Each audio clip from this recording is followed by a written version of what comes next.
Attention!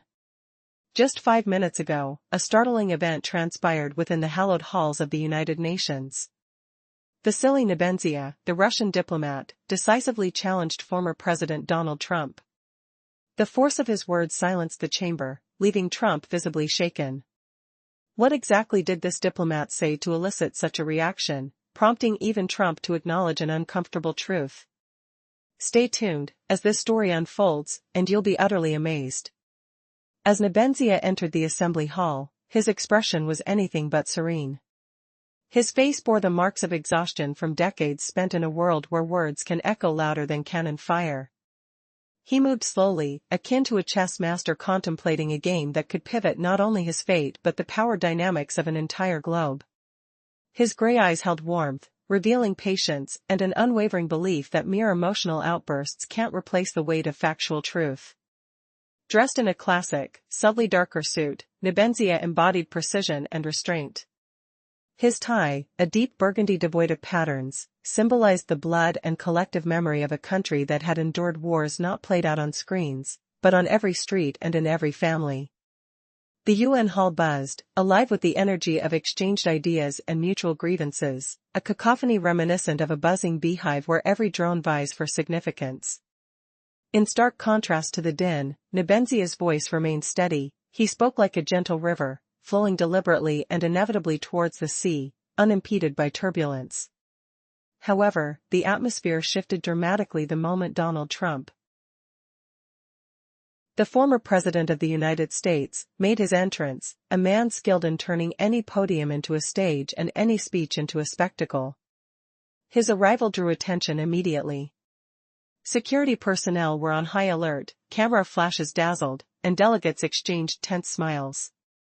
Trump strode toward his seat with an air of dominance, as if he were not just a guest, but the master checking on his domain. His dark suit fitted him as though crafted from his own self-assurance, hair slicked back, gleaming under the lights. A smug smile danced on his lips, hinting at an anticipated victory as though he had already delivered his address and left his opponents defenseless. Then came the unexpected. Trump launched into his speech abruptly, discarding the customary formalities. Words spilled forth like hot embers. "Europe is heading straight to hell," he declared, scanning the assembly for reactions. "Germany, Britain, the Baltic nations, they all depend on Russia for gas and oil. Without your resources, gentlemen, these nations would be stuck in the early 20th century. Delegates exchanged glances, some struggled to suppress smirks while others grew defensive. Sensing the audience's attention, Trump pressed on. "And since we're discussing history, let's talk about World War II. Yes, Russia did a lot, no one disputes that. But without America, you wouldn't have won the war. We liberated Europe from fascism. It was American soldiers who brought the curtain down." The weight of his words hung in the air like a heavy bell tolling at the heart of the discourse. Seconds ticked by in oppressive silence. Then Nebenzia rose. He didn't raise his voice or pound the table, he simply stood and stated, "Mr. Trump, I must interrupt you." In that instant, all eyes turned to the Russian diplomat. Though not physically imposing, he radiated strength, much like a weathered stone column. "You speak of World War II, he continued, his tone calm yet compelling. "I understand the United States' desire to emphasize its role, but history is not so easily skewed. The Soviet Union lost over 27 million lives. Each one was a person, an individual, a family, a fate. It was the Red Army that turned the tide of the war." His voice remained steady, underpinned by an almost palpable force that could unleash a storm if allowed. "You say Americans liberated Europe, but let me remind you that while our forces were entering Berlin, yours were just landing in Normandy. And I do not diminish the courage of American soldiers, but the truth is, without the Soviet Union, there would be no one to liberate." The room once again erupted in life. Applause rang out, while murmurs of discontent spiraled. For the first time, Trump did not interject. He fell silent, a flicker of doubt passing across his face, an unusual sight for a man accustomed to dominating every discussion. "Think about this," Nebenzia resumed, emphasizing the human side of history. My grandfather fought under Moscow's fierce clouds.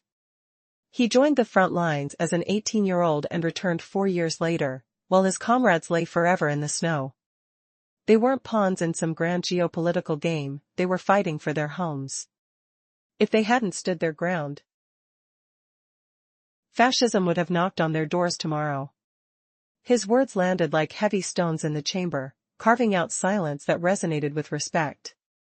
At that moment, Trump sat with his head slightly bowed, appearing less like a performer, more like a man who had heard something igniting contemplation within him. Trump was used to filling silences with quips and bravado. But this time, the weight of quiet bore down on him. His discomfort was visible as he fidgeted in his seat, attempting to reclaim his lost bravado. But the gaze he directed toward Nebenzia betrayed an inner conflict. Well, he finally uttered, you lost millions. I admit it. But surely you understand that without the American economy, our convoys, without our Lend-Lease support, you couldn't have withstood. His voice rose just slightly, each word tinged with a nervous edge sensed by everyone present. The tension in the hall thickened. It was clear Trump was grasping at the remnants of his narrative. Without hesitation, Nebenzia replied, Lend-Lease was significant, no doubt. But let's speak honestly, it was paid for. The USSR returned every dollar. And more importantly, it wasn't technology that won the war, it was the people. While American planes and tanks assisted, it was Soviet soldiers who stood till the last man by Moscow. He took a step closer to the podium, his gaze sweeping over the assembled delegates. History isn't a collection of convenient facts to be shuffled as needed. It comprises blood, sweat, and tears. It's about the children left fatherless. About besieged Leningrad where people resorted to eating tree bark rather than surrendering. It's about Stalingrad, where each inch of ground was soaked in blood. The gravity of his words seemed to press down on the room, even the walls themselves absorbing the weight of his message. Trump shifted in discomfort, his tie feeling tighter, struggling to respond as the usual brash retorts failed him. Mr. Trump, Nebenzia continued in a softer tone, I've read much about American history. Your soldiers, while fighting in Europe, wrote home, sharing the same pain and yearning for return as our soldiers did. War erases the differences between nations. But one difference remains. My people paid a price your nation can hardly fathom. With that, the room fell mute once again. Delegates exchanged glances, the collective skepticism and smirks dissipating. Even those who once cheered for every word from the American leader grew quiet and contemplative. Trump, feeling the weight of hundreds of eyes upon him, did something unexpected. He nodded, a brief, almost imperceptible gesture, yet significant. Perhaps, he conceded. I underestimated your history. Those words tumbled out reluctantly, laden with a sense of reluctant recognition. For a man who rarely backed down, it felt almost like an admission of defeat. Nebenzia didn't smile. He simply inclined his head, accepting this moment of truth. In that instant, the hall erupted into a wave of applause, not just from Russia's allies, but from those who respected the power of truthful arguments and the ability to speak from the heart rather than with slogans that could be easily dismissed. Trump, however, feigned that the applause was directed at him. He flashed his trademark grin and raised a hand as if greeting the crowd. Yet, inside, he already understood, this time, the game had been won by another. The corridors of the UN echoed with a flurry of activity as delegates exited in clusters, engaged in animated discussions about the clash between Trump and Nebenzia. The usual frenzy felt charged with an undercurrent of tension. No one was debating resolutions, instead, they whispered about the monumental encounter. Trump hurried out, his steps sharper than usual as if he were desperate to distance himself from that involuntary nod.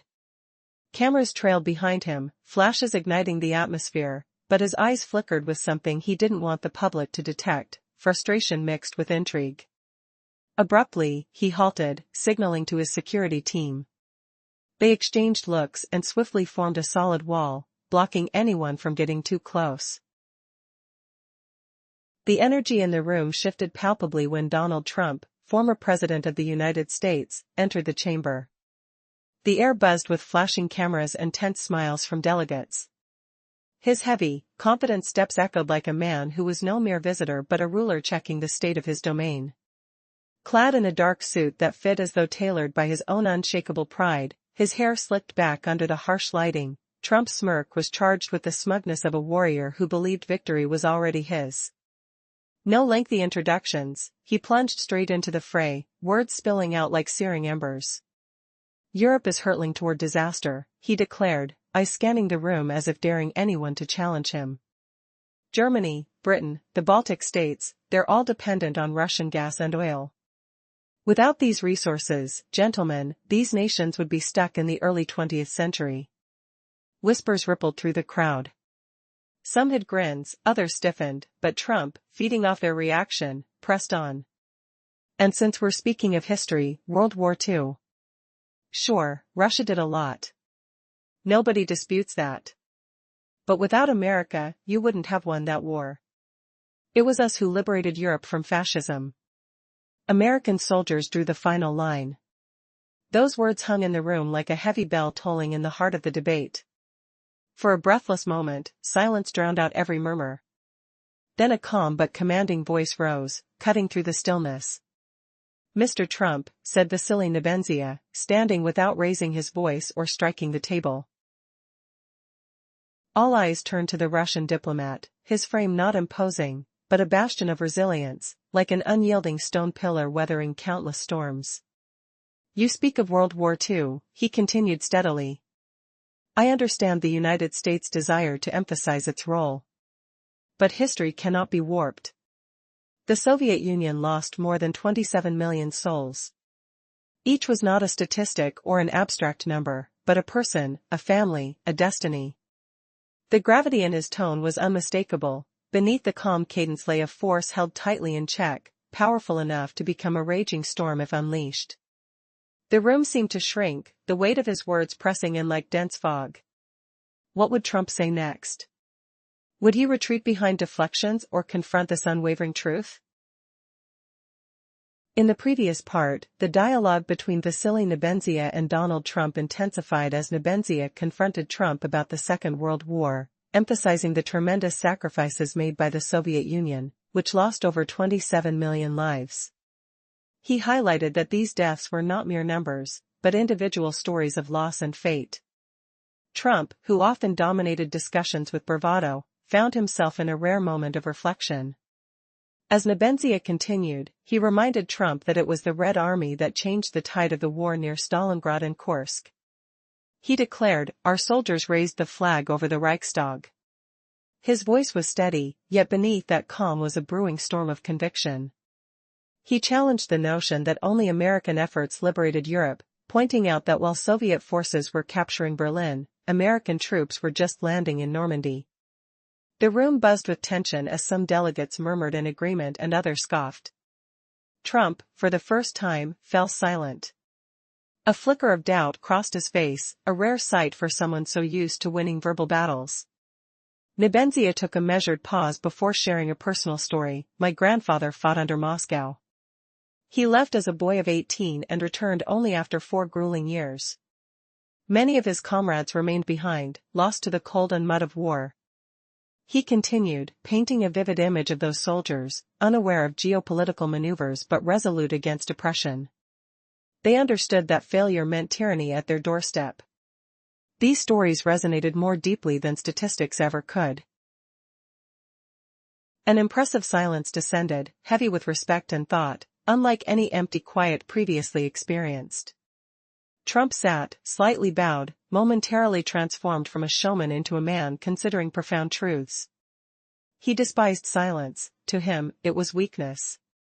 As tension mounted, he shifted in his seat, desperate to reclaim his confidence, yet found his gaze drawn to Nebenzia, betraying an unsettling vulnerability. Finally, breaking the tension, Trump muttered, "All right, I acknowledge your losses." It was an unexpected concession, grudging yet necessary in the moment. For Trump, a politician who rarely backed down, this marked a substantial moment of humility, almost a defeat. Nebenzia did not smile but merely inclined his head in acceptance, knowing he had made his point with clarity. Suddenly, the atmosphere in the chamber transformed, applause erupted, not universally, but enough to resonate. This was not merely a display of support for Russia, it was an acknowledgement of the power of truth. Trump feigned a smile, raising his hand to the crowd, but deep down, he knew the day had ultimately belonged to his adversary. Outside, the corridors of the United Nations buzzed like a hive. Delegates mingled, discussing the poignant encounter. But Trump, moving swiftly away, felt the sharp sting of the moment replaying in his mind, an encounter that might haunt him. As he left, the camera still rolling, a tumultuous mix of irritation and intrigue flickered in his eyes. What had just transpired? Could he regain control? The tension in the air was palpable, leaving everyone breathless. In a tense moment, Donald Trump faced unexpected resistance while addressing delegates at the UN. As he boldly proclaimed America's crucial role in World War II, the silence that followed was deafening, weighing heavily on him. He was used to commanding attention with his flair, yet now, his confidence faltered as he caught the silly Nebenzia's unwavering gaze. "All right," Trump finally conceded, attempting to regain his footing. "You lost millions," he acknowledged.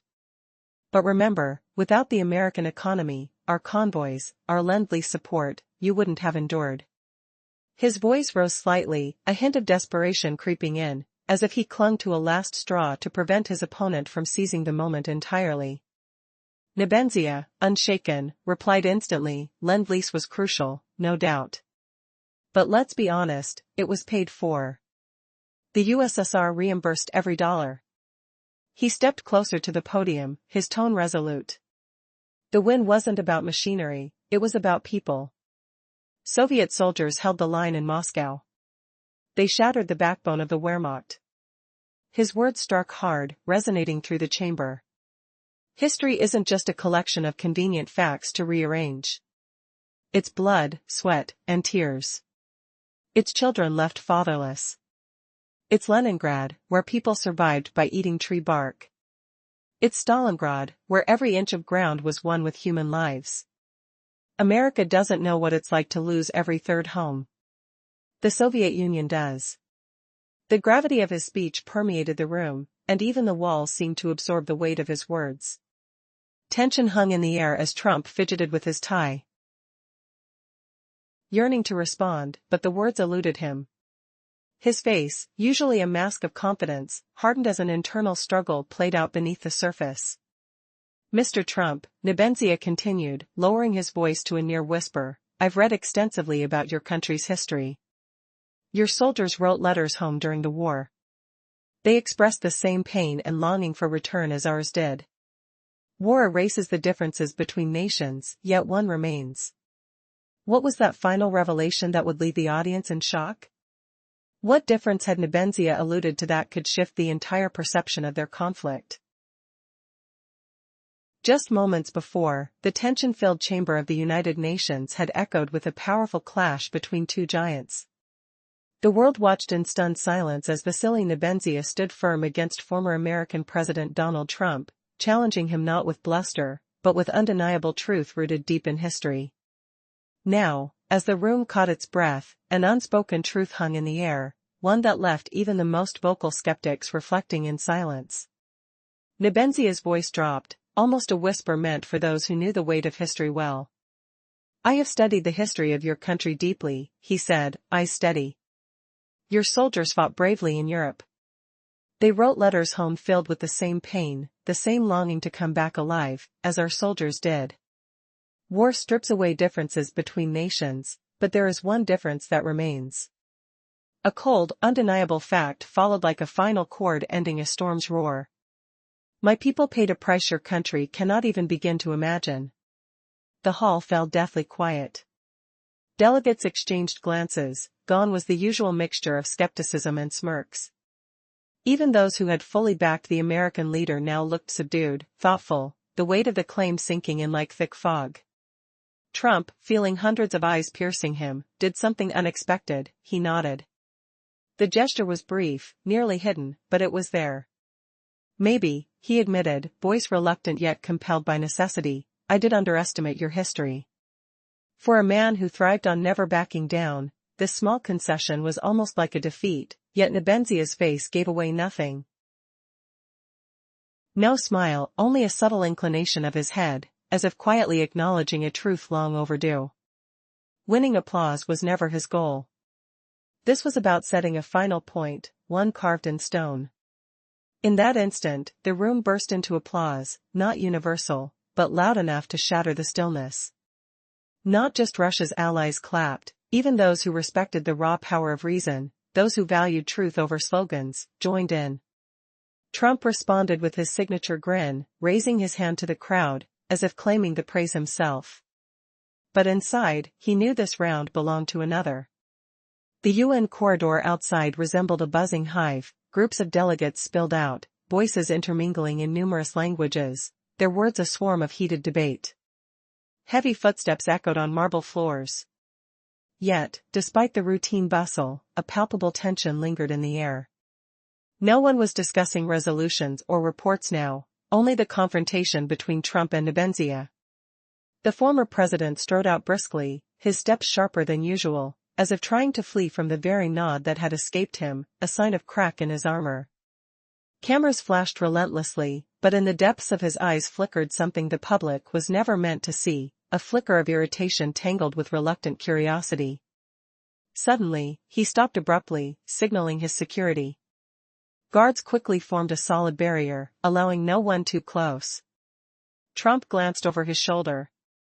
His gaze caught Nebenzia, who moved calmly, untouched by the surrounding uproar, as if standing above the turmoil in a quiet sea of certainty. What secret thoughts raced behind those eyes? Was this the moment when a titan tasted true challenge? Could this tension mark a turning point not only between two men but between eras of global power? The world awaited, breath held tight. A sudden, silent showdown behind the polished doors of the United Nations. Could a single nod overturn a global narrative? The camera still flashed, but Trump's eyes flickered with something no audience should witness. What unseen force could shake the iron resolve of a former world power president? Earlier, Trump stormed out of the assembly hall, his stride sharper than usual, as if fleeing an involuntary nod.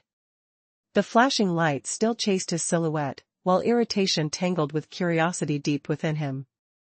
He halted abruptly, signaling his security detail. The guards exchanged glances, then formed an impenetrable wall, barring any approach. Through the sea of marble, Trump caught sight of the Russian envoy moving calmly, untouched by the surrounding clamor. Mr. Nebenzia, Trump's voice boomed down the corridor, echoing even for those who did not understand English. Come with me, we need to talk. The command carried the weight of authority, not invitation. Nebenzia raised a lone eyebrow, stepped forward, and gave a slight nod. The guards escorted them to a modest conference room. The door shut with a soft thud, sealing them inside. A small table, 2 chairs, a bottle of water, and 2 glasses occupied the space, reminders of the fleeting nature of discussions within these walls. Here, fate was not written in grand speeches but in quiet, tense exchanges. Trump sank into the first chair, leaning back, arms crossed over his chest. His familiar mask of confidence returned, yet his eyes betrayed a tight knot of tension. You know, he began, I hate losing. Especially when every camera captures each syllable. Nebenzia placed his water glass carefully, barely touching it. I never aim to defeat anyone, the diplomat replied. I only speak truth. When truth is persuasive, it is not my merit but its power. A thin, uneasy smile crossed Trump's face, uneven and strained. All these diplomatic niceties are impressive, but, damn it, your people stand firm. Ours count numbers, contracts, deals. We lack the ability to silence a hall with words. He paused, measuring how his confession would land. For a man accustomed to lauding America above all, admitting weakness felt like a blade against his pride. Nebenzia inclined his head slightly, his tone soft yet firm. Perhaps because, for us, diplomacy is more than transactions. It is a matter of memory. He recalled the staggering toll, over 27 million lives lost, each a family torn apart, each a story erased. The Red Army turned the tide at Stalingrad and Kursk. Our soldiers hoisted the flag over the Reichstag. Without the Soviet effort, Europe would have had no liberators to welcome. The words hung heavy, like a bell tolling in the silent room. Trump's jaw tightened, his fingers twitching at the edge of his tie. The tension in the air grew palpable, a charged current you could almost taste. "All right," he whispered, "you've forced me to see another side of this history." He lifted his gaze, meeting Nebenzia's steady stare. "Perhaps I have underestimated yours." The statement lingered, a fragile truce forged in the shadows. The corridor outside remained a hive of murmurs, but inside. The two men sat facing the truth that no flag or slogan could conceal. As the lights dimmed, a single question pulsed between them: would this reluctant acknowledgement reshape the balance of power, or dissolve back into the static of diplomatic theater? In a dramatic showdown at the United Nations, Vasily Nebenzia, Russia's ambassador, confronted former U.S. President Donald Trump. His powerful words silenced an audience accustomed to political bravado. What extraordinary claim did Nebenzia make that forced even an assertive leader like Trump to acknowledge the weight of history?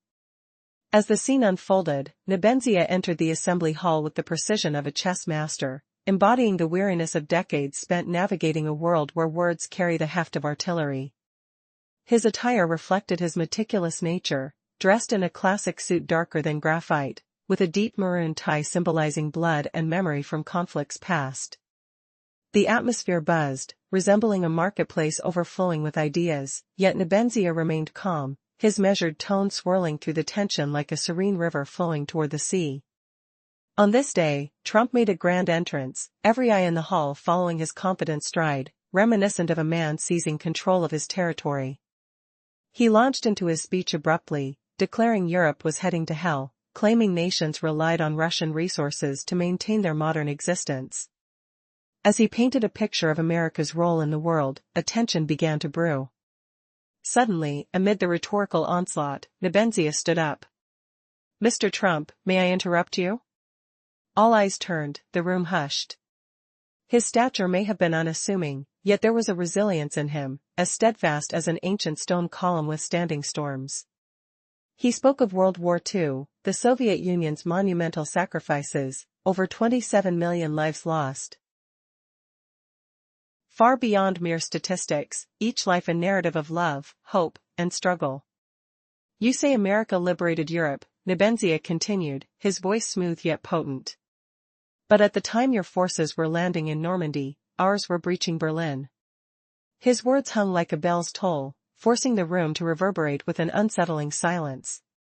Trump's demeanor shifted, a flicker of uncertainty dancing across his face, a rare break in his unwavering confidence. The American leader had often wielded words as his strongest weapon. But now, he sensed the tide might be turning. Nebenzia moved closer to the podium, urging the assembly to recognize that history is not merely a collection of convenient facts but a tapestry woven with blood, sweat, and tears.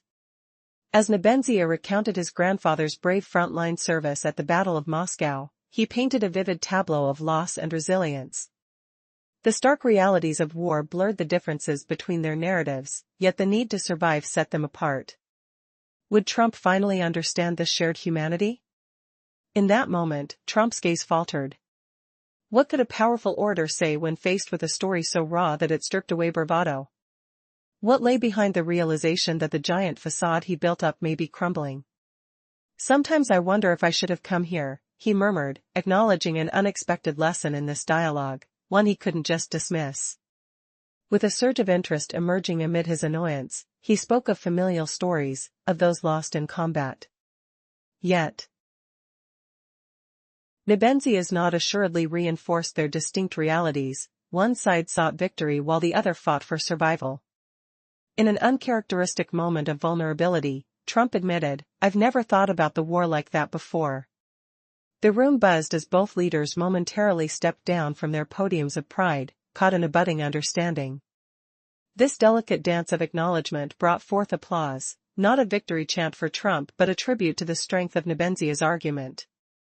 In the aftermath, as delegates filed out, a palpable jitter coursed through the corridor like a hive buzzing with ideas and accusations. The day would be marked not by resolutions, but by this seismic clash of historical perspectives. Trump, perhaps unnerved by his own response, moved quickly, trying to escape the weight of an acknowledgement he never intended to convey. As cameras continued to focus, an unexpected flicker of something vulnerable and human darted across Trump's usually defiant face. Moments ago, he was the commanding figure. Now, doubt lingered. What implications did this encounter hold for his understanding of power and responsibility? This meeting was about more than politics. It was about humanity, grappling with the shadows of history and the people left behind. Would this be a turning point, not just for him, but for history? In a tense moment that left the room in silence, Donald Trump paused, his eyes cast down toward the table. Usually animated, his hands lay still, clenched into fists.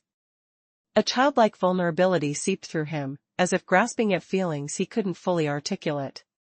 "I never thought about war this way," he confided softly, suggesting it was merely a symbol for him. But what lay behind those words? The silly Nebenzia responded with a knowing smile, his expression hinting at deeper truths. For him, the past holds memories that cannot be prettily wrapped. "You see," he began, "history is drenched in blood." With that, Trump lifted his gaze, revealing something new, a flicker uncharacteristic of his bravado, an unexpected respect. "Darn it," Trump said, almost to himself, as he reflected on the profound thoughts conveyed by the Russian diplomat. "Our diplomats could never speak like that," he admitted reluctantly.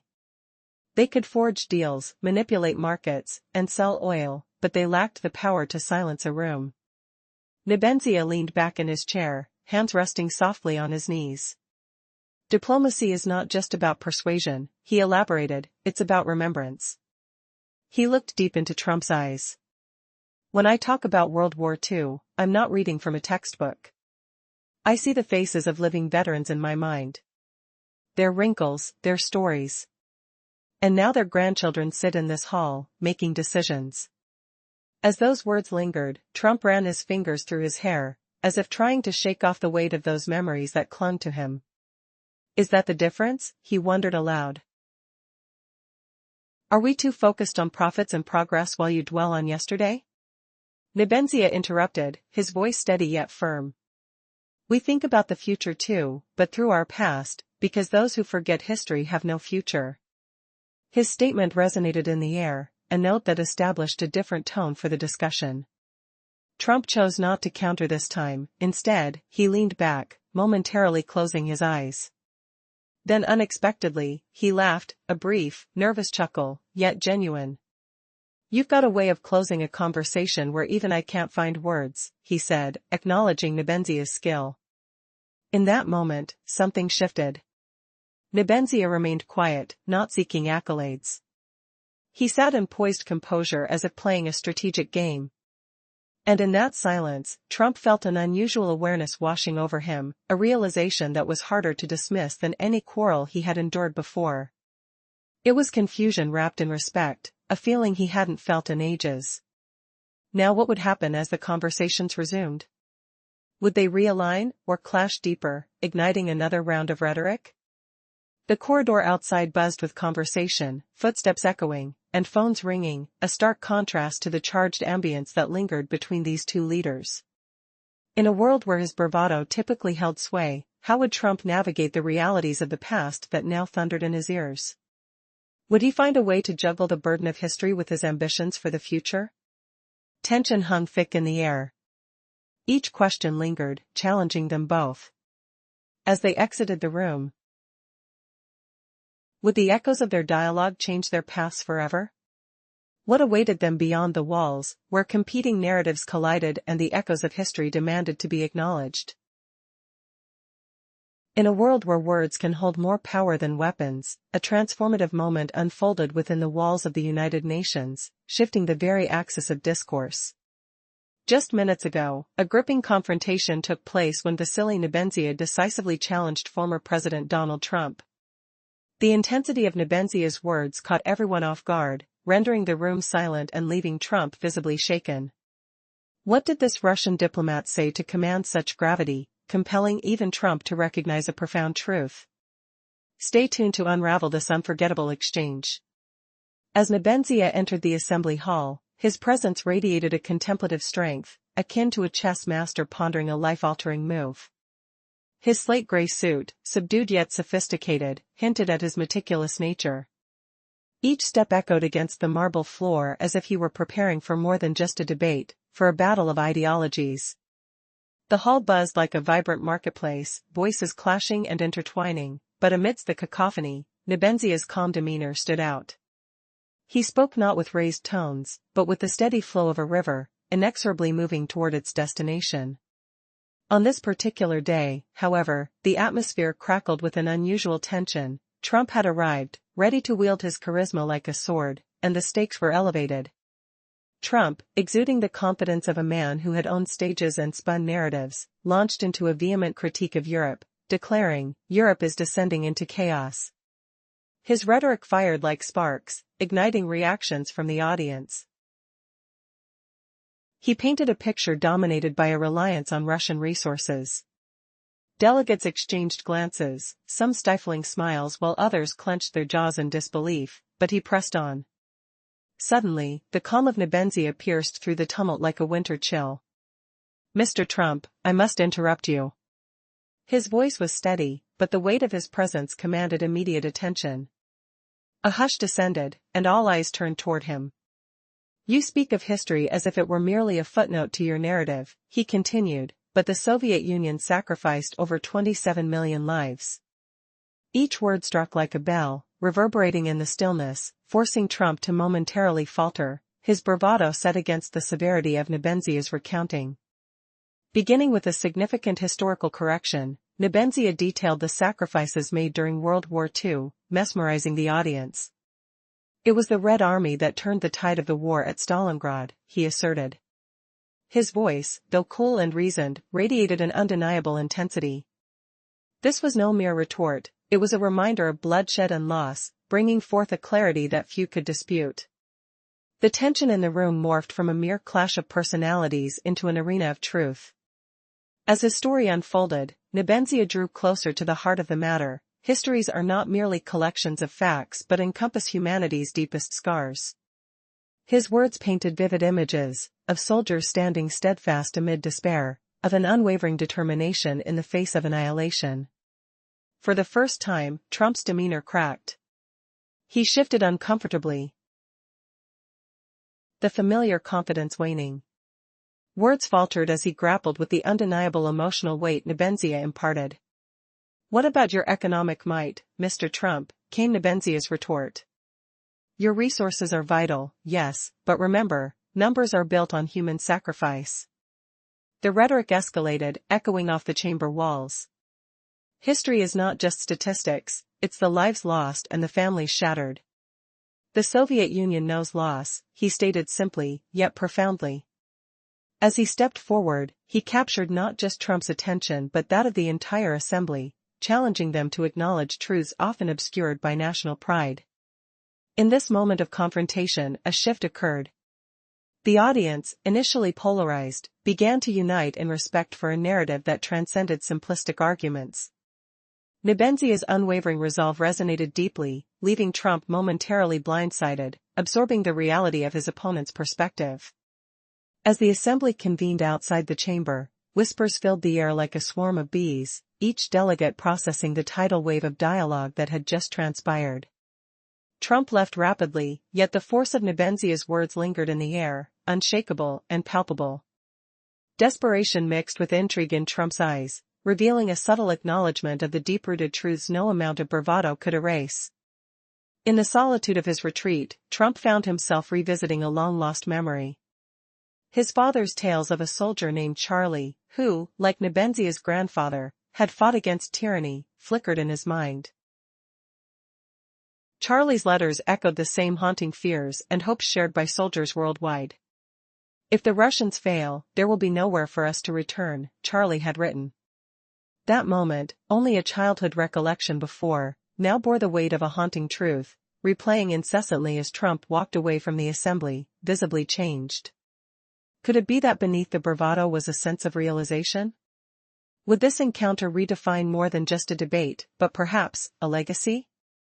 In the depths of contentious discourse, what remains unspoken often carries the loudest truths. Previously, Trump recalled a desperate letter that spoke of a line the Russians held in the East, a line that could decide who would ever return home. What if that hidden front held the key to the entire world order? The hall fell silent as the Russian envoy's voice faded.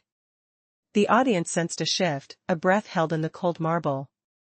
A faint scent of old paper and polished wood mingled with the distant hum of New York traffic.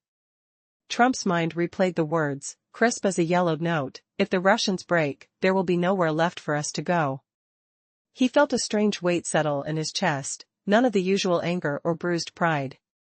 A quiet respect, long buried, rose like smoke. He rose from his seat, the carpet muffling his steps, and moved toward the large window that framed the city.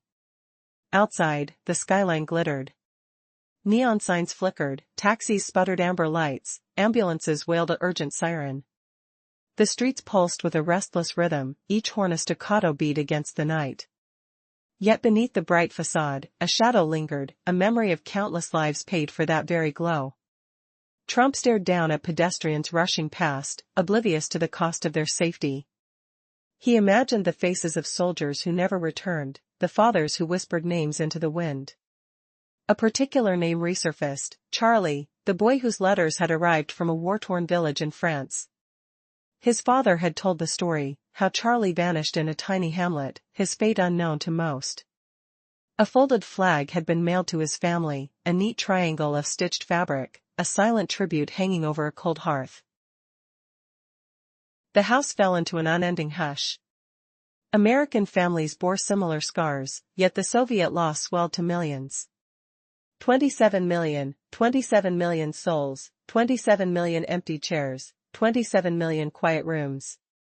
The number churned through Trump's thoughts like a relentless tide. He turned away from the window, his boots echoing on the polished floor. He paced to the table, his fingers brushing the edge of a thin dossier, charts, dates, graphs, all cold data compared to the vivid, raw story just told. The room seemed to close in, the air thick with unspoken questions. "Did we ever truly understand the price of peace?" he whispered, half to himself, half to the empty hall.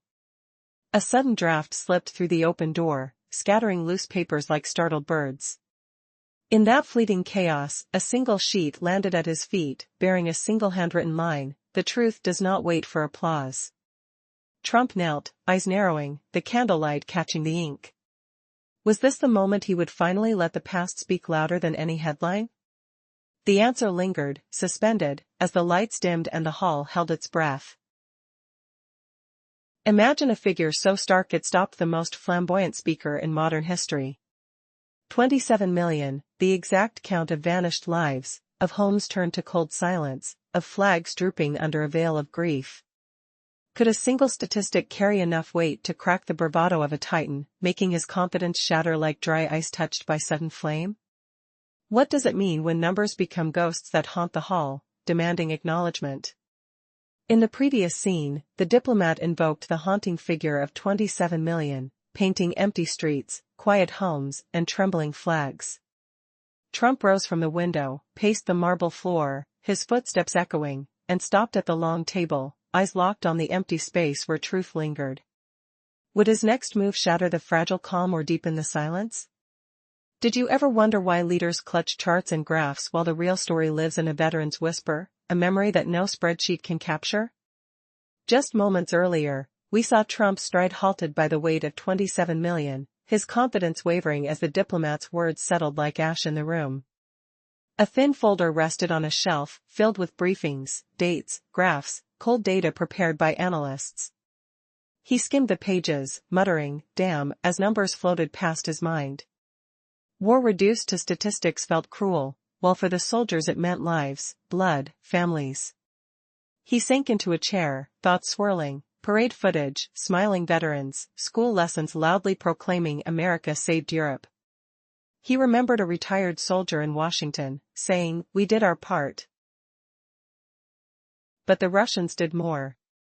Without them we would have been erased." At the time Trump waved the remark away as a polite nod. Now the words bore a heavier weight.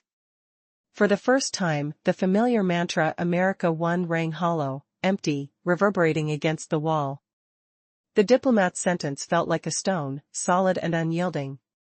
He leaned back, closed his eyes, and whispered, "Perhaps this Russian diplomat taught me the best lesson in years."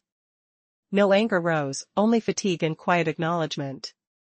The next morning, newspaper stands burst with bright covers, headlines screaming that Trump had been outmaneuvered at the assembly. Screens flickered with fragments of the session, his smug grin, the diplomat's steady rise, the stunned pause. The world watched, breaths held, as the echo of that lesson lingered. What will the world hear when the reverberation finally fades? In an unexpected twist during a UN assembly, Donald Trump faced an unprecedented moment of silence, caught off guard by the powerful words of Russian diplomat Vasily Nebenzia. The remarkable exchange captured the attention of viewers worldwide, with snippets replayed over and over again on every screen, igniting debates across social media and classrooms alike. What led to this pivotal moment, and why did even the brash former president seem unsettled? Despite the various edits circulating, one scene remained consistent: the instant Trump fell quiet. This brief pause became a viral sensation, a mix of humiliation for some and respect for others. In the diplomatic hallways, whispers erupted. The French exchanged knowing glances, impressed by Nebenzia's audacity, while the Chinese quietly noted every detail. Even the reserved British acknowledged the historical significance of what had unfolded. Back in Russia, news reports celebrated Nebenzia's calm demeanor, his ability to speak without aggression while delivering words with the weight of cannon fire. But reactions in Washington were mixed. Some senators criticized Trump for showing weakness, others praised his rare display of honesty in acknowledging the Soviet Union's role in the war. It sparked a renewed debate about who actually won World War II, heating up discussions in social media, university auditoriums, and private conversations. Amidst the chaos, Trump remained silent, refusing to comment on the assembly or grant interviews. This only fueled public curiosity. His team wrestled with whether a bold statement was necessary to regain the narrative. But Trump, defying all advice, opted for an alternative approach. "I want to meet that Russian again," he declared to his aide the following morning, but not on camera. The aide raised an eyebrow but chose not to argue. Later that evening, in the nearly empty UN building, Nebenzia received a surprise invitation. It arrived informally, a brief verbal message from a protocol officer. "Mr. Trump would like to speak with you," the officer said, lowering his voice slightly. Nebenzia, unfazed, prepared for this unexpected engagement. What could Trump hope to gain from this meeting? Would it lead to a renewed confrontation or perhaps to a deeper understanding? As the night wore on, tension crackled in the air, and anticipation built. The world was waiting. Would this diplomat's formidable presence again silence a leader renowned for his bravado? In a world often dominated by spectacle, critical conversations often unfold away from the public eye. Vasily Nebenzia received an unexpected invitation, not from formal channels, but through a whisper from a protocol officer. "Mr. Trump wishes to speak with you," the officer had said, lowering his voice, hesitant to disrupt the gravity of the moment. For Nebenzia, this was not surprising. He knew that sometimes, people feel a compulsion to articulate what has long been left unsaid. The setting for their meeting felt more like an academic conference room than a diplomatic assembly. The space was austere, illuminated by a single lamp that cast a warm glow, creating a cozy atmosphere. Trump entered first, unaccompanied this time, his usually confident demeanor replaced by a weariness that hinted he'd wrestled with the day's burdens for far longer than just hours. His tie was missing, the top button of his shirt unfastened. This was not the powerful figure greeting the world, but rather a man exhausted by the weight of expectation. "Thank you for coming," he said, gesturing to the chair opposite him. "Honestly, I'm not used to these kinds of meetings. I typically address a crowd, not one-on-one." He hesitated, taking a moment before adding, "Sometimes, the crowd makes it hard to listen." Nebenzia remained steady, his demeanor unchanged from the public debate. Calm and collected, he had a presence that suggested he could successfully navigate countless meetings while maintaining composure. I'm listening, Mr. Trump, he replied, ready to engage. Trump rubbed his face, almost as if seeking to wipe away turbulent thoughts. Yesterday, you spoke about war and sacrifice, and it hit me. We Americans tend to measure everything in grand terms. We boast of our victories, writing history in ways that make our children believe we were the saviors of the world. But, damn it, you've shown that there's another truth. Nebenzia inclined his head slightly, recognizing the complexity of truth. Truth isn't singular, he said thoughtfully. But facts, and the memories tied to them, cannot be rewritten. Trump nodded, but without his usual bravado. I've often claimed that America saved Europe. It sounds heroic, it captures attention, but now I realize it's not the complete truth. We had a part in victory, but we weren't its heart. The heart beat in the east. A heavy silence enveloped the room as Trump paused, while Nebenzia didn't rush to reply. Here lies the twist. Was this reflection a sign of vulnerability from a figure accustomed to commanding the spotlight? What next revelation could redefine their conflict? In a stunning encounter just moments ago, something truly electrifying unfolded within the walls of the United Nations. Vasily Nebenzia, the Russian ambassador, confronted none other than former U.S. President Donald Trump. The intensity of his words silenced the assembly, visibly shaking Trump himself. What did the Russian diplomat utter that left even the formidable American leader at a loss for words? Prepare yourself for an astonishing tale you won't want to miss. Nebenzia's demeanor was far from tranquil. His face displayed the weariness of decades spent in a world where rhetoric often trumps reality. He entered the hall with a deliberate grace, much like a chess grandmaster poised for a pivotal match that could alter global dynamics. His gray eyes, imbued with the patience of a seasoned strategist, reflected the fathomless depths of conviction. He was dressed in a classic suit, slightly darker than graphite, exuding an air of precision and quiet strength, while his deep burgundy tie seemed chosen with intent, symbolizing the enduring weight of history. The United Nations hall buzzed like a crowded marketplace, voices merging into a cacophony of competing claims. Yet amidst this noise, Nebenzia's calm tone emerged as a wellspring of reason, flowing steadily like a river destined to merge with the sea.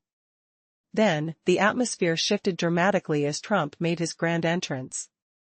Cameras flashed, and delegates exchanged anxious glances as he strode confidently to his seat, projecting an aura that asserted he was in control of the narrative. With little preamble, Trump launched an aggressive onslaught. Europe is sliding into chaos. His words landed heavily, invoking murmurs from the crowd. Without Russia's resources, nations like Germany and the Baltics would be stagnant relics of the past. As the delegates shifted uneasily, some smirking, others apprehensive, Trump pressed on. He invoked World War II, attributing the victory to American might, creating tension in the room. At that moment, Nebenzia stood up, bearing the weight of his nation's history in his measured response. Mr. Trump, I must interrupt you. All eyes turned toward him, drawn by the unassuming strength of a man whose presence felt solid and enduring amid the tumult. You speak of World War II, he continued calmly.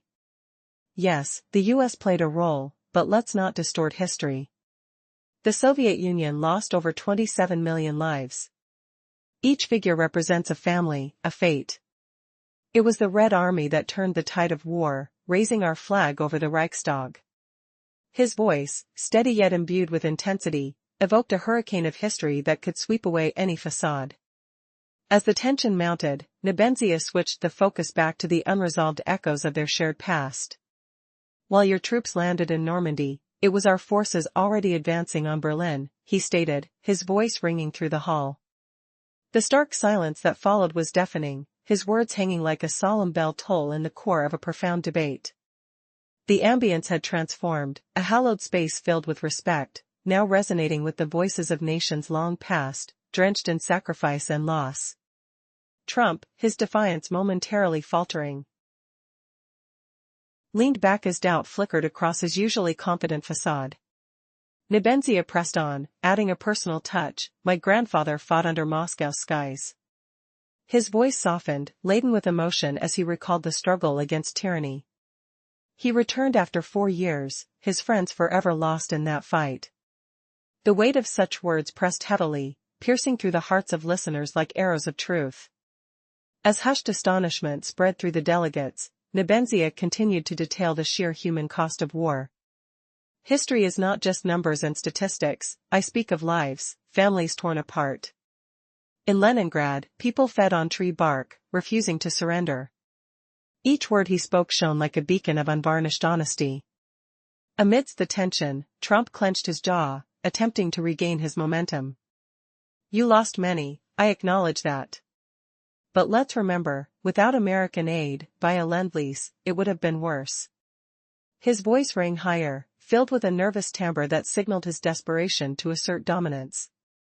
Nebenzia, unfazed, retorted calmly, Lend-Lease was repaid, down to the last dollar. Each phrase landed like a firm hand on a table. He leaned forward, challenging Trump and the world, what truly wins wars? Not machinery, but the human spirit. This battle of words started to shift from confrontation to understanding. In war, cultures intertwine, he mused, presenting a truth that underscored their shared humanity.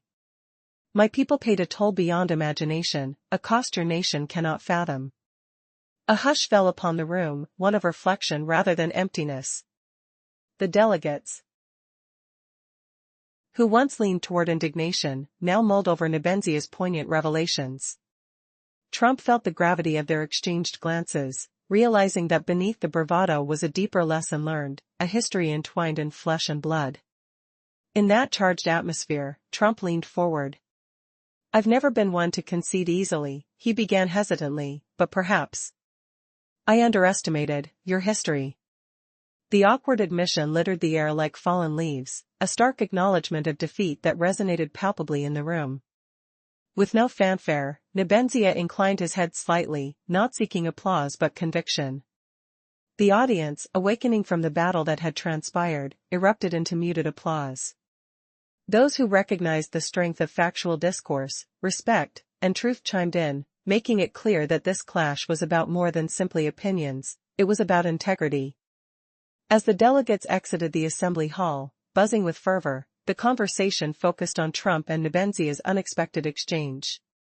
The air crackled with discussions of a seismic moment that shifted perceptions, yielding a new respect for the complexities of historical narratives. Trump hastened away, the rhythm of his footsteps marked by the weight of something unshakable, a fleeting acknowledgement of shared histories and the weight they carry. A whispered rumor spread through the halls of the United Nations. Trump met with Nebenzia behind closed doors.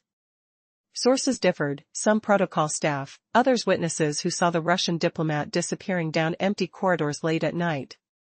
No one knew the details, yet the mere headline sparked a firestorm. What hidden bargain could have been struck in that dimly lit meeting, and why did the world hold its breath?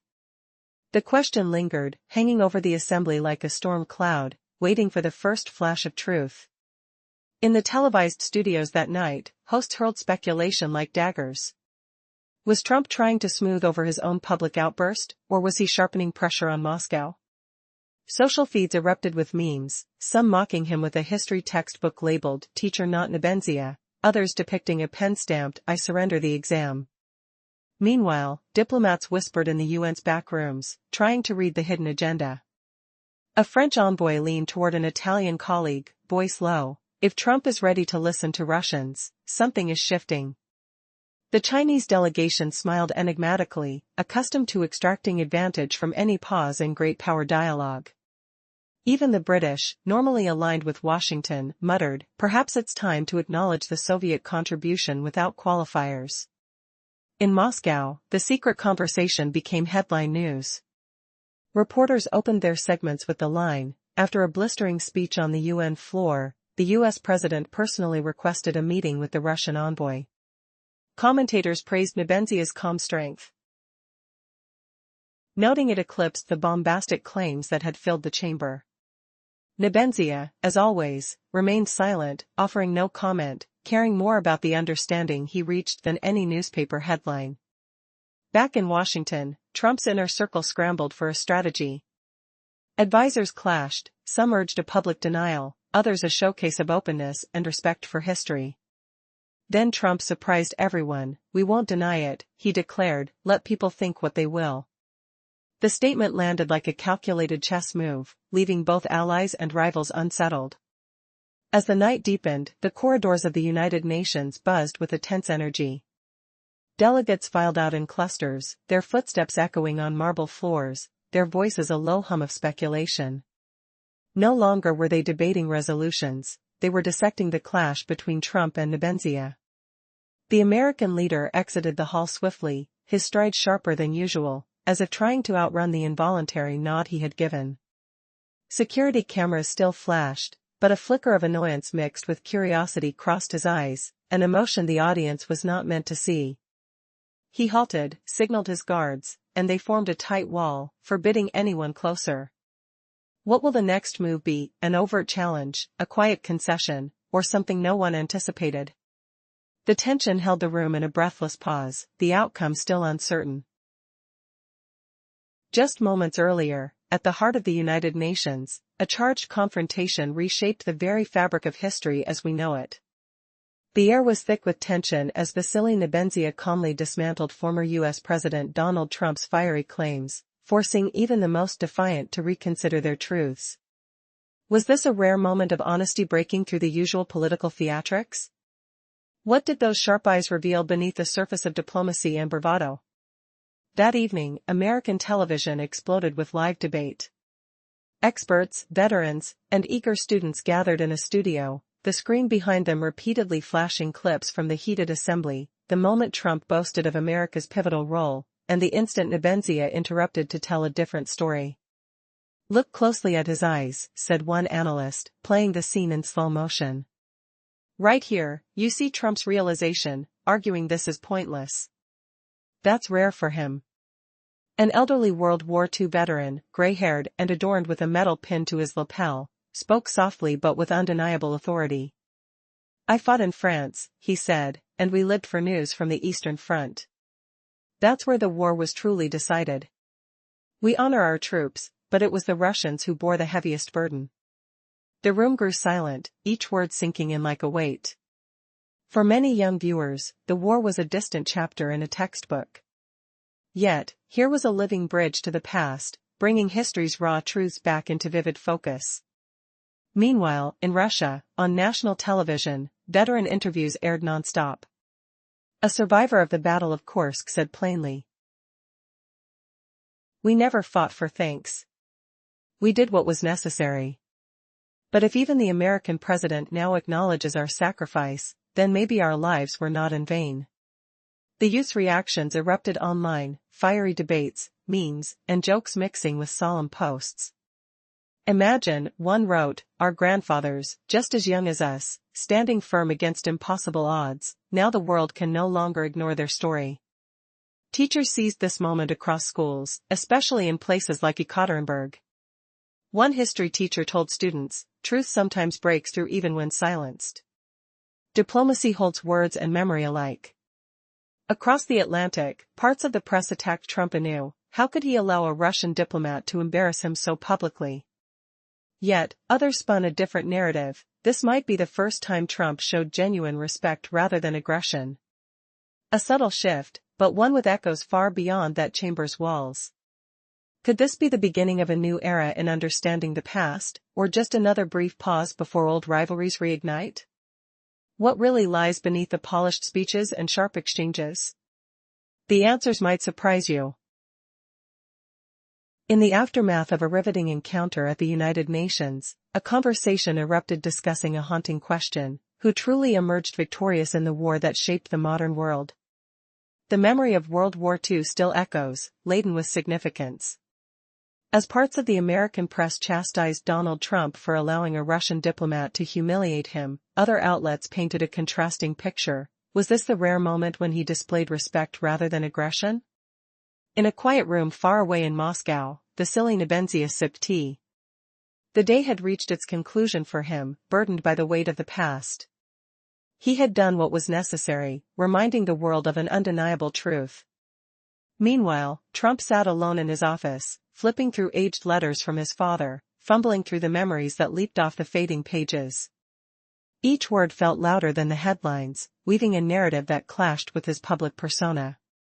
New York's nightlife pulsed wildly outside, a cacophony of sounds blending into the evening air. Yet in a secluded penthouse room, tranquility reigned.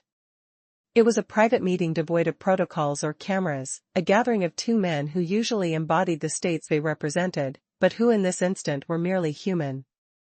Trump entered first, his demeanor displaying weariness and hesitation rather than his typical bravado, perfectly contrasting the confidence he wore like armor in the public eye. He settled into the chair facing Nebenzia, his gaze probing the quiet. "You know," he murmured, breaking the silence, "I have a problem. I think for the first time I'll admit this to a Russian." Trump disclosed a hidden vulnerability about American diplomats, skilled with contracts and figures, yet lacking the emotional depth he associated with the Russian counterpart. Nebenzia raised an eyebrow, attentive. "Are you sure depth is necessary for everyone? Sometimes, being superficial can serve a purpose." Trump's lips curled into a wry smile, devoid of his usual bravado. There was a tension in the air, palpable and thick, as if the room held its breath. The corners of Nebenzia's mouth twitched, sensing a shift. Would this encounter become a pivotal moment for understanding, or would it dissolve into the usual political theater? In that silence, both men faced their truths, Trump grappling with the weight of history and Nebenzia harboring the legacy of a past too often rewritten. Would they find common ground or remain entrenched in their ideologies? The story was far from over. In an intense confrontation at the United Nations, the silly Nebenzia delivered a powerful rebuttal to former President Donald Trump, a moment that would leave the diplomatic world stunned. Just moments ago, in a room buzzing with anticipation, Nebenzia stepped forward to point out the staggering human cost of war, 27 million lives lost. These figures hung heavy in the air, leaving Trump's data-based rhetoric feeling weightless and insubstantial. Nebenzia looked closely at Trump, seeming not to see a politician but a man grappling with his thoughts. "Maybe what we invest in our words matters," he finally said. "To you, speech is a tool, to us, it's a legacy." His voice resonated like a subtle but far-reaching blow. Trump nodded, tightening his fist against the armrest of his chair. In that moment, he grasped the weight of history. Your people speak as if an entire army of ancestors stands with them. Mine? They sound like accountants. Silence fell. These two powerful figures weren't merely adversaries, they were two worlds colliding, each acknowledging the strength of the other. Nebenzia took a sip of water and calmly stated, "Diplomacy is not just the art of persuasion, it's also about being honest with oneself." For the first time, Trump offered a genuine smile, though weary. "You're right, damn it," he exclaimed, vulnerable. He swirled his glass, not touching the water inside. Fingers drumming the glass betrayed the tension he usually masked with bravado. "You know what I envy about you?" His voice was surprisingly sincere. "Your memory." Nebenzia lifted his head, intrigued. "In America, everything is forgotten quickly. We live from election to election, crisis to crisis. For us, war is movies, parades. But I see now, for you, it's a wound that still aches." Nebenzia nodded. "Each nation carries its burden of memory. Ours is far too great to forget." Trump chuckled, but it was laced with bitterness. Exactly. This revelation shifted the atmosphere. Would this moment of genuine connection change the narrative forever? The tension, palpable as ever, left everyone wondering what would happen next, as historical truths emerged amidst the clash of ideals. Not many paused to look back. For many, war is just movies, parades, and polished speeches. But now, I see, it's not just history for you. It's a wound that still aches deep inside. Nebenzia nodded slowly. Every nation pays its price. Ours is far too heavy to ever forget. Trump smiled, but not with mockery, rather with a trace of bitterness. Exactly. When you talk about 27 million, it's no mere statistic. It feels as if all those souls stand behind you, gazing into your eyes. Behind me stand voters, newspapers, businessmen. Sometimes I wonder if that's why your words carry such weight, and ours sound so effortless. Ease is not always a virtue, Nebenzia said quietly. Sometimes it becomes emptiness. Trump slammed his glass on the table and leaned in. That's exactly it. That's what kills me. Our words are beautiful, but hollow. You speak simply, and everyone listens. Even I do. He leaned back, running a hand over his face. I envy you. I envy that your diplomats can lean on memory. Mine have to settle for papers and numbers. I envy your history, even if it's laced with pain, because in that pain lies strength. Nebenzia didn't smile or take it as praise.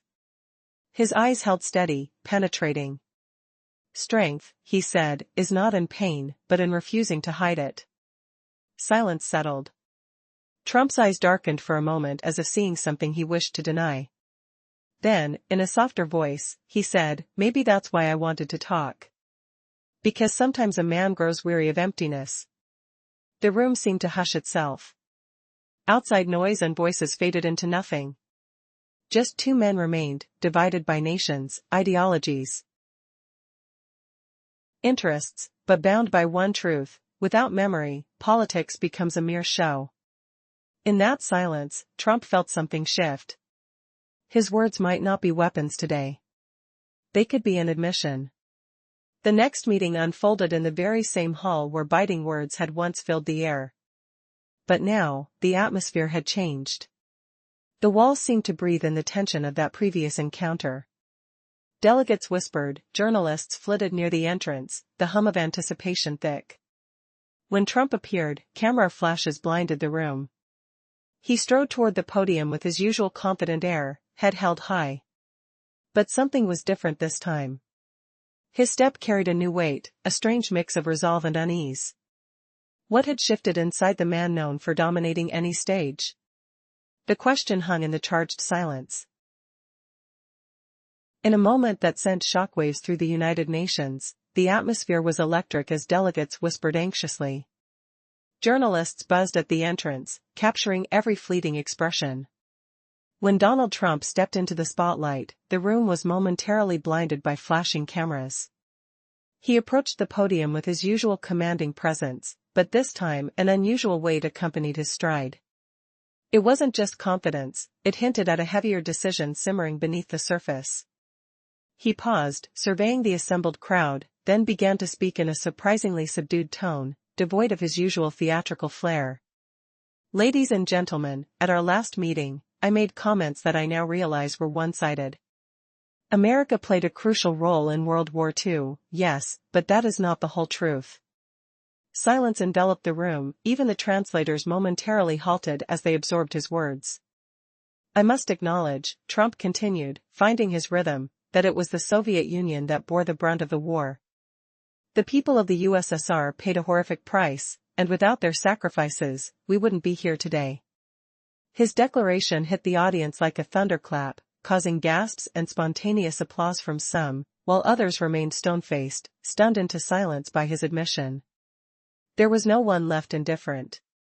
Vasily Nebenzia, sitting calmly, showed no visible reaction, his demeanor betraying a quiet reassurance that he had anticipated these words. A flicker of satisfaction sparkled briefly in his eyes as he realized the truth was finally being voiced. Trump paused again, taking a deep breath as he added, I'm not accustomed to admitting the victory of others, but sometimes acknowledgement is the mark of true strength. Today, I wish to say, America respects the Soviet Union and its vital contribution to victory. Applause erupted louder than before, resonating throughout the hall. While not everyone joined in, there were enough supportive claps that reverberated off the walls. Cameras captured the scene as journalists prepared for tomorrow's headlines, reflecting on the gravity of the moment. Some would hail it as a breakthrough, while others would criticize it. History was being forged right there in that room, articulated through words that had seemed unimaginable just a day prior. Nebenzia inclined his head slightly in gratitude, his face betraying no emotion. A diplomat doesn't celebrate openly, but those who watched him realized he had won the most significant battle of all. The hall continued to murmur long after Trump finished, buzzing like a hive, with diplomats eagerly discussing the repercussions of what had just unfolded. What if a single moment could change the course of history forever? Just minutes ago, a stunning event transpired within the hallowed walls of the United Nations. Vasily Nebenzia, the representative of Russia, challenged former President Donald Trump so profoundly that even Trump was left momentarily speechless. This confrontation was not just a battle of words but a clash of truths, echoing the remnants of World War II. How did this exchange unfold, and what implications did it carry? Stay with us until the end, it will leave you astonished. As the hall buzzed like a beehive, two prominent figures remained isolated amidst the discussions. Trump returned to his seat, his usual confidence seemingly shaken. He stared blankly, as if trying to digest the weight of his recent admissions. For someone who thrived on bold declarations, acknowledging another's truth felt monumental. An unexpected relief washed over him, like a boulder rolled away from his shoulders. Vasily Nebenzia, calm as ever, maintained his stoic demeanor. Though he revealed no flicker of emotion, a deep understanding lingered in his eyes. He recognized the significance of this day, not because one leader had backed down but because the truth had finally found a voice. Later, in the corridors, Trump approached Nebenzia. His look was weary, devoid of hostility. "I didn't say this for you," he murmured softly. "I said this for both of us, for history." Nebenzia nodded, acknowledging the unspoken bond forged between them. This conversation was more than mere dialogue, it resonated with the listeners present, altering perceptions across the globe. As the session drew to a close, cameras lingered on the nearly empty chamber, a place where echoes of memory were being shaped. Viewers worldwide absorbed the moment. Some celebrated, while others expressed outrage. Yet, undeniably, this was a significant turning point. For Trump, it was a rare moment of introspection. For Nebenzia, it reinforced the belief that quiet strength often triumphs over loud proclamations. This narrative did not conclude within the confines of the UN. It continued to resonate in the hearts of those who witnessed this historic exchange. The legacy of memory endures, passing from generation to generation. As the chaos settled outside, this story beckons you to reflect. What memories linger from your own past, and how do they shape your present?